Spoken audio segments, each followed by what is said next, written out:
Hey everyone, I want to talk about die-off reactions, Herxheimer reactions, and how most of the time they're not actually die-off reactions. They're just sensitivities that you're having to the supplement itself. I went through this for a decade myself, a decade. I thought that always when I was taking this oil of oregano, this berberine, these garlic, these things, that they were killing infection, and that's why I was feeling worse, and that this die-off was necessary to get better. And this is just not true. So let me explain that in this video. First, let me say I'm not a medical doctor. It's not medical advice. It's based on my personal experiences for informational and educational purposes only.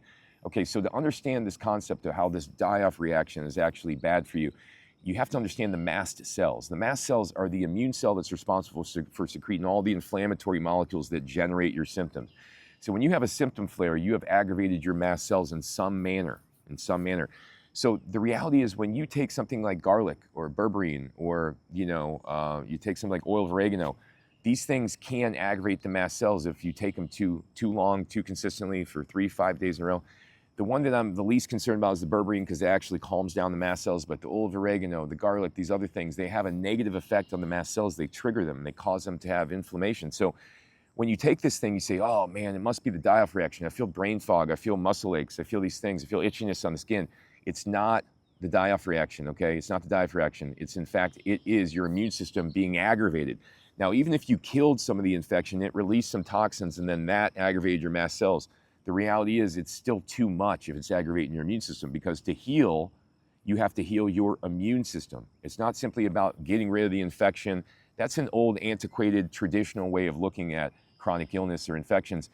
That is not the reality of it. The reality is that you have to be able to get over this with your own immune system. You have to be able to overcome this infection once and for all with your own immune system. You cannot just take some antimicrobial antibiotic and have this thing go away if it's been a chronic long-term infection. So that's kind of the reality of it. That's the reality of it. So when you're looking at this situation, you cannot approach it in the same manner that you were doing before. You cannot approach it in the same manner, or it will not be effective. So if you have any questions, feel free to reach out to me. My website is endsickness.org. I want to go over this in a little bit more detail before I leave. Say, Herxheimer, it is not real. Trust me, it is not a real thing.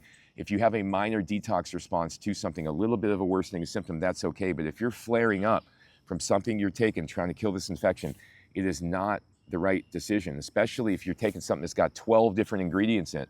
Oh, it's got Oregon grapefruit. It's got anti-parasitic this, it's got anti-parasitic that. I'm taking 10 different ingredients in this supplement and hoping it's going to kill the infection. I got the black walnut, I got the wormwood, I got all these things together in one. Guess what? It's going to irritate your immune system. It's going to make you flare up, and that's going to cause you to not be able to heal. Take it from me. I went through illness for 15 years going through this.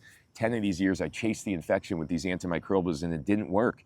Once I started going the other direction with things that calmed down the immune system in one manner, but then stimulated the natural killer cells, stimulated the macrophages. Once I started to focus on things like the colostrum, the astragalus root, the beta-glucans, the arabinogalactin, these things made a major difference, and I was able to heal. So if you have any questions, like I said, go to my website, endsickness.org. I get hundreds of articles, hundreds of videos on there, and also feel free to put them in the comments. Thanks.